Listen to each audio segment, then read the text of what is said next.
Hello all, let us continue discussion on the operational amplifier series. So in this discussion we will talk more about the applications in which the operational amplifier.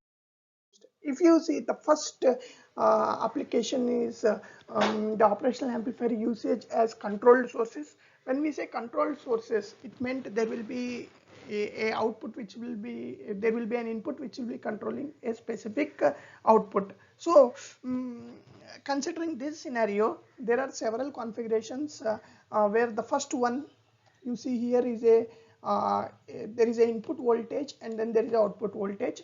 So the input voltage shall control the amount of output voltage. And this op amp applies the gain. So such configuration is called the voltage controlled voltage source.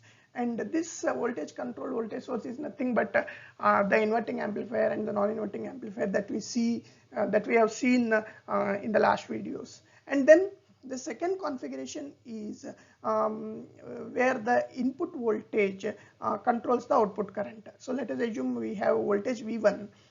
Based on the load that is connected, the output voltage will vary, and the current supported is provided by is controlled by the input voltage. So this is the second configuration where the output current is controlled by the input voltage. There is one more configuration where the input current from the source controls the output voltage. So in this scenario, if you see here, the V0 is given by the current passing through this resistor into the feedback resistor, which is nothing but I1 into RL.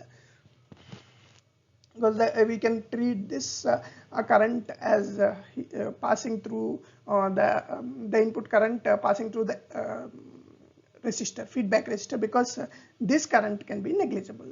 Now this is called a current controlled voltage source. Now there is one more scenario where the output current itself is controlled by the input current. So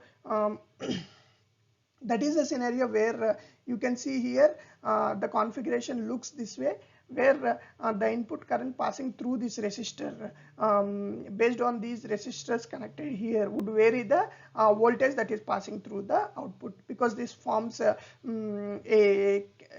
current division because of these resistors, and this output is not a direct I1 that is passing as like the current controlled voltage source here. So these are different op amp based control sources which can be used in instrumentation circuits, basically, where the op amp based controls are used here to measure the inputs, like in a measurement test and measurement equipment. Let us assume if we have a input voltage, and if we want to measure the input voltage, so basically we generate that voltage or apply gain to that, and then read that voltage, and we will do the corresponding operations to display or to output over a serial port. So there are several applications of these test and measure equipments where this can be used. More application where the operational amplifier can act as a subtractor. So if you see this here, there are two voltages that are being applied here. So this op amp particularly subtracts the voltage over here and over here, and it generates the output voltage which is equivalent to the subtraction of V1 and V2. So if you see here, the voltage here is nothing but V1 into R3 by R3 plus R1. So V1 into R3 by R3 plus R1, and the gain applied to this is 1 plus R4 by R2. And now for this signal, the gain applied is R4 by R2, because this is a non-inverting input, and this is an inverting input. So you have a negative gain here and you have a positive gain here. So this minus this gives the output voltage. So this is one scenario where it is commonly used in some of the test and measurement equipment. Now, considering the same circuit which we have seen before, there is the same op amp is used here, but this op amp input is buffered by two additional op amps, and then there is a gain resistor that is in between, which helps to control the output gain. So in this circuit, the output voltage is given by these two, 1 plus R2 by R3, and then the gain resistor into difference between these two voltages. So now the thing here, the point to remember here is basically this circuit is called a instrumentation amplifier, which is used in most of the sensor reading circuits in real time. Like example, if you have a very minute signal like a microvolt signal that is generated from the sensor, and if you want to amplify this particular circuit, or if you want to read this input in your circuit, the only way to go is operational amplifier. So the instrumentation amplifier. So in most of the measurement equipments, you see this being used. And then one of the other application is using the op amp as an active filter. So we know about the low pass filter, the high pass and the band pass filter, where the RC circuits are used. So low pass filter, we know it passes the low frequencies and filters the high frequencies, whereas the high pass filter passes high frequencies and filters the low frequencies, and then the band pass filter passes the band of frequencies. Now, why we need a active filter in applications is, let us take a simple, if you see here, this is a simple RC filter. Now let us assume I have an input here. Let us assume this complete op amp is not there, or we'll draw it here. So this is a simple RC filter, and then we have the input and we have the output. So in this scenario, you can see here there is a simple passive filter, and this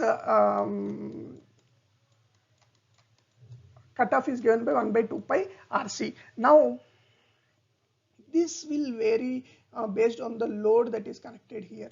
So now what happens is the characteristics of this low pass filter will vary based on the load that is connected, and you don't see a accurate cutoff frequency as seen with just a RC filter.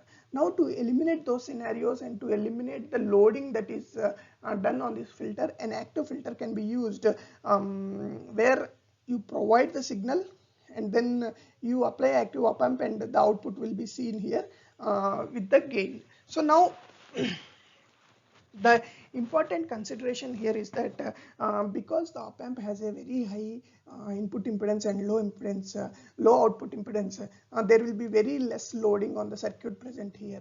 Similarly, there is a high pass filter that is used, which is similar to the low pass filter with a op amp configuration. And when we combine this high pass and then low pass filter, they intersect at a particular points, and as we know, and forms a band pass filter. Again, the same op amp configuration with the RC circuit is used here. Now the discussion, let us see a scenario where the operational amplifiers are connected in series. So this is one of the configuration where you can achieve higher gain. Let us assume we have a single op amp configuration where the gain is A1.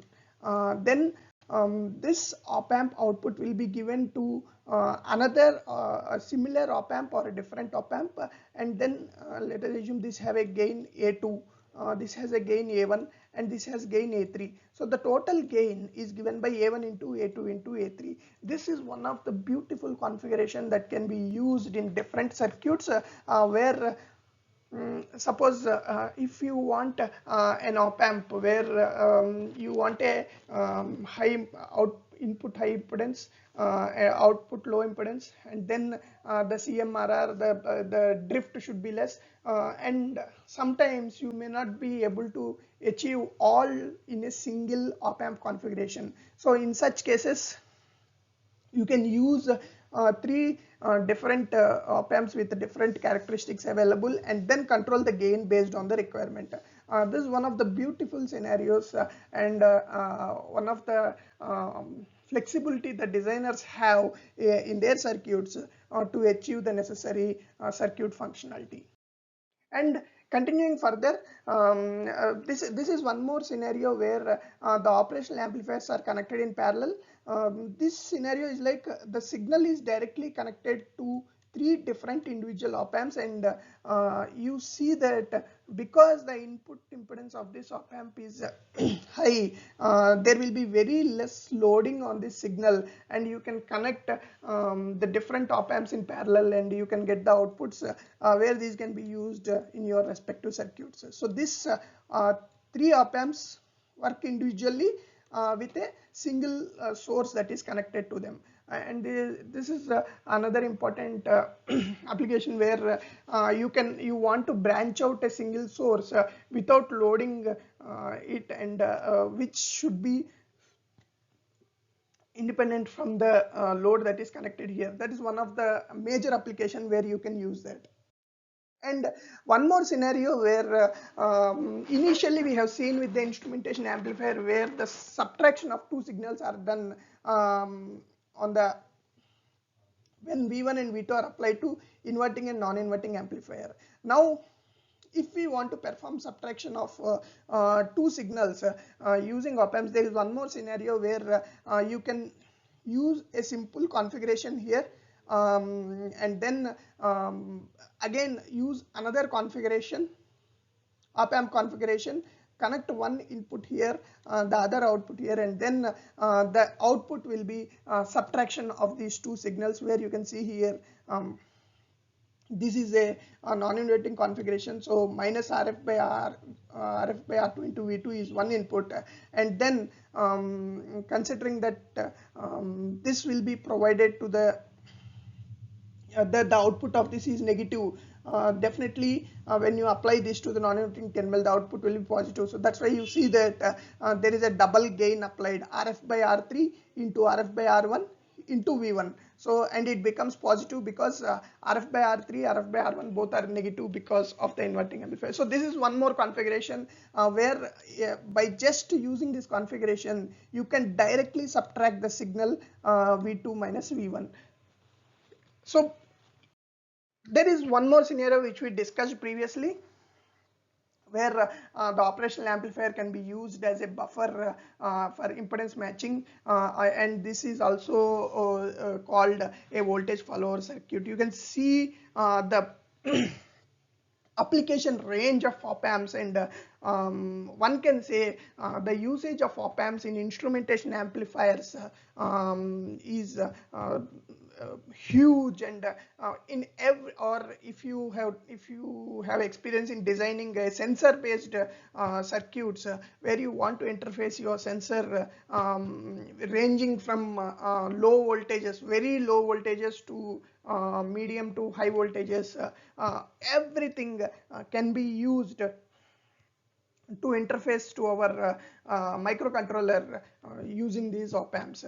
And you can apply gain as required, you can isolate the circuits, you can impedance match the circuits, you can filter, you can create the difference, you can add the signals, you can control the output based on the input. So considering the vast range of usage of this op amp, the electrical or the electronics engineer should have a detailed knowledge of this, because you don't go about designing a circuit without